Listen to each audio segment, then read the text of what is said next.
Hi there, this is Jenny Walker from DigiGoods and Printables ELA.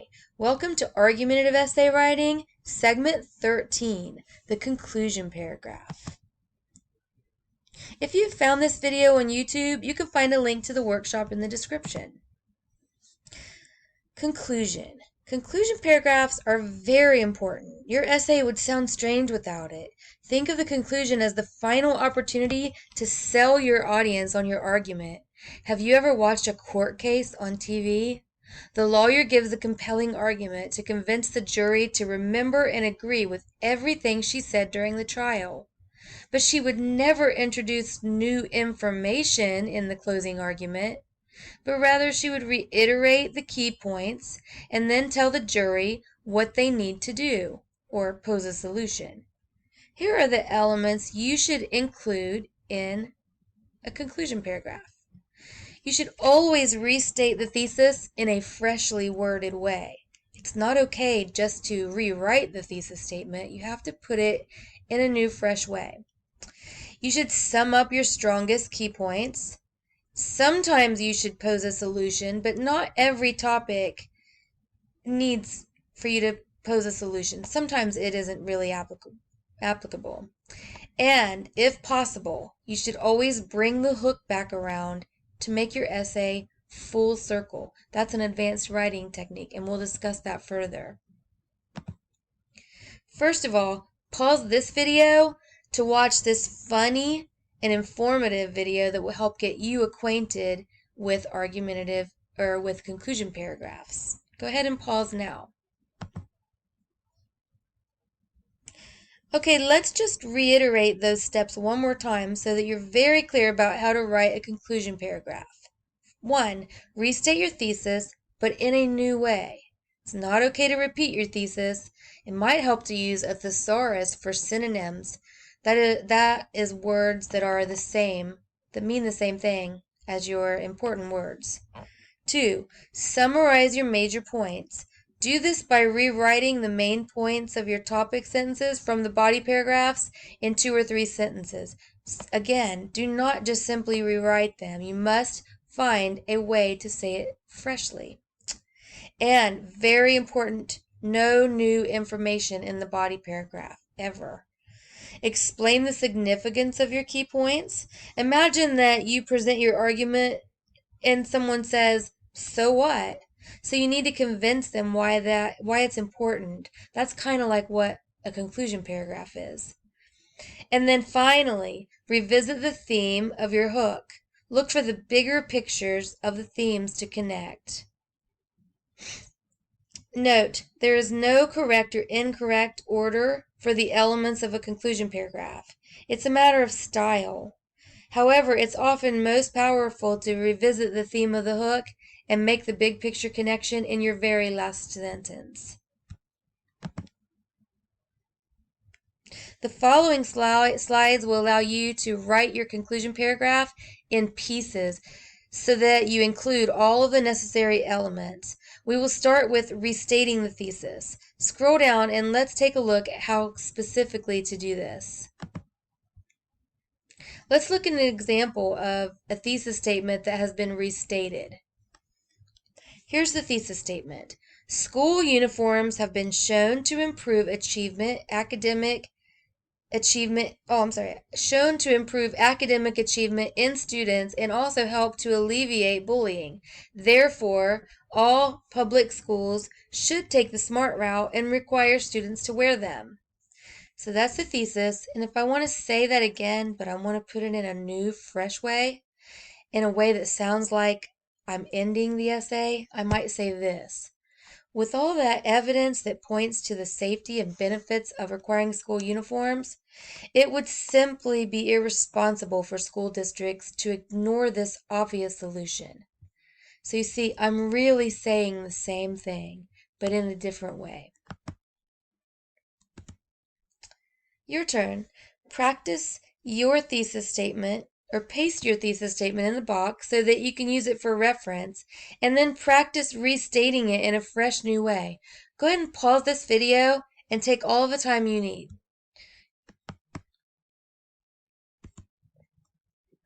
Next, we're going to summarize the key points.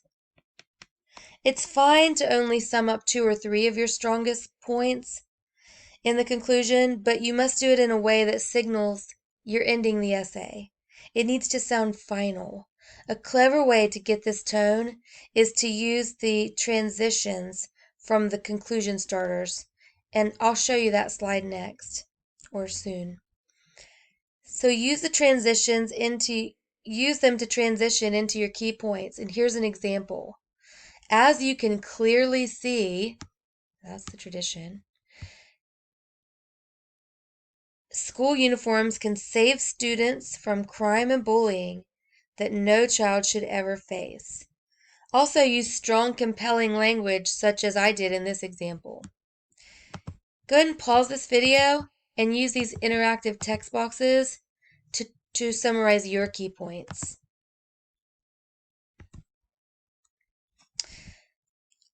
Next, we're going to learn how to pose a solution. And as I've said before, maybe your topic doesn't have a solution, so this may not apply to you. But here's an example of this thesis statement. The same thesis statement we used in the previous slide. And here is a solution that you might pose. School uniforms can be a reality for all schools. Schools struggling financially could even apply for grants to help purchase uniforms for students. So you see in this call to action, we're actually telling people what they can specifically do to take an action. Can you anticipate a problem that could arise with your topic and propose a solution? You need to be able to think ahead about the concerns of your audience and show that the problems are solvable. Go ahead and pause this video and use this interactive space to try to pose a solution to your problem. And finally, this is my favorite technique. Revisit the theme of the hook. This is an advanced writer technique, but you don't have to be an advanced writer to do this. I'll show you how to do it, and it's pretty easy. Here's an example of revisiting the hook, or the big idea. So the hook of this essay was this. One of the biggest concerns in schools today is declining academic achievement. Another grave concern is students being harassed and harmed by other students. But what if one simple solution could address both of these concerns? Okay, so I'm going to revisit this hook that compels people to think about a solution that could solve 2 problems. I might end my essay with this sentence right here. If bullying and low achievement could be addressed with one solution, who could say no? Pretty compelling, wouldn't you agree? Give it a try. See if you can revisit your hook. Try to draw out a theme and bring it back around in a very final way. You have to use your imagination for this point. Go ahead and pause this video and paste your hook here so you can use it for reference, and then use your imagination and see what big ideas you can use to close your essay. Here's some conclusion starters you can use when you're getting ready to write your conclusion paragraph. These come at the beginning of the conclusion paragraph. The unquestionable conclusion that can be drawn is blah, blah, blah. Considering the overwhelming evidence, the clear conclusion is blah, blah, blah. On a final note, blah, blah, blah. Now, these are some conclusion starters. You may have something of your own, but do any of these seem cliche? Have you heard them too many times for them to be effective? What about in conclusion? This one seems to have been used a lot, and a lot of teachers are very tired of seeing it. So it might be a good idea to skip this conclusion just because it's been overused. So after you have compiled all of the pieces of your conclusion, You can use this graphic organizer to put the pieces together. So you might restate, sum up your strongest key points, pose your solution, and revisit your hook. You may not need this. If you're ready to write your paragraph, you can skip this slide as long as your teacher says it's okay, and you might not even see this in your workshop if your teacher decided to remove it. And here you go. Here's your notebook page to help you construct your final form of this paragraph. Try to follow the guide and do all of the steps that can apply to your essay. Here's the guide. You can type directly in this box, and these gold stars mean that later you can come back and pick up this final piece of work and paste it into your final essay. Well, that concludes this segment of argumentative essay writing. Congratulations! You now have every piece that you need to write a full essay. Join me in the next video to discuss putting your full essay together. And once again, if you found this workshop on YouTube, you can find a link to the workshop in the description. And teachers, join me and other educators on Facebook to discuss teaching tips, grading hacks, and all things digital learning. As always, happy teaching and happy learning.